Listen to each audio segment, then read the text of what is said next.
का हमारा central idea है, central idea of the poem कविता केंद्री का। तो नेक्स्ट सेंट्रल आइडिया हमारा बेस्ट ऑप्शन हो, यानी बर्फ के कण। ये रचित किया गया है, composed by Robert Frost.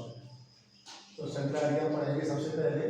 It is a fine and simple, it is a fine and short poem of Robert Frost. यह एक सुंदर और संक्षिप्त रॉबर्ट फ्रॉस्ट द्वारा रचित कविता है। The poet pass in A days from a hemlock tree A true sex of the best of snow on the poet. यानी कवि की जो मनोदशा है, यानी कवि का जो मूड है वो बहुत ही उदासीन है, डिप्रेसिव का मतलब होता है उदासीन। तो कवि की जो मनोदशा है वो उदासीन है।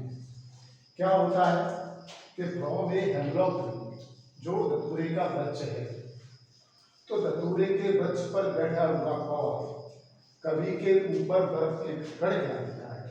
धतूरे के वृक्ष के ऊपर बैठा हुआ कौवा कवि के ऊपर बर्फ के कण गिरा देता है। जिससे क्या होता है, the snow change the poets mood and makes him happy. जैसे कवि के ऊपर बर्फ के कण गिरते हैं तो कवि की मनोदशा बदल जाती है। जैसे ही कवि के ऊपर बर्फ के कण गिरते हैं तो कवि की मनोदशा बदल जाती है और वह उसको प्रसन्न करती है, एंड मेक्स हिम हैप्पी, और उसको प्रसन्न करती है। He has wasted a part of his day recreating, but now with the change of mood. क्या होता है, वह अपने दिल का एक महत्वपूर्ण हिस्सा नष्ट कर देता है। जो कवि है अपने, कह सकते हैं, अपना एक महत्वपूर्ण हिस्सा नष्ट कर देता है, अपने दिल का एक महत्वपूर्ण हिस्सा नष्ट कर देता है। बट लेकिन now with the change of mood, जैसे ही उसकी मनोदशा बदल जाती है तो क्या होता है, he wants to utilize the rest of the day।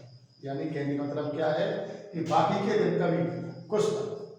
कवि की मनोदशा कब बदलती है, जब कौवा कवि के ऊपर बर्फ के कण गिरा देता है और शेष भाग में वह प्रसन्न रहता है, यानी आराम करता है। आगे क्या है, the poet wants to convey that sometimes. कवि यह बताना चाहता है, क्या बताना चाहता है कि समटाइम्स, कभी कभी क्या होता है कि सर्टेन मूवमेंट्स और actions which seem simple have a large significance. कवि यह बताना चाहता है कभी कभी जो निश्चित हमारे क्षण होते हैं और जो हमारी गतिविधियाँ हैं वो साधारण हमारे लिए महत्वपूर्ण होती हैं। ठीक है, सर्टेन मान होता है निश्चित, मूवमेंट्स मान होता है क्षण, और एक्शंस मान होती गतिविधियाँ, और सिंपल मान साधारण, और सिग्निफिकेंस का मतलब होता है महत्वपूर्ण। तो कवि यह बताना चाहता है कि कभी कभी जो हमारे निश्चित क्षण और महत्वपूर्ण जो गतिविधियाँ होती हैं,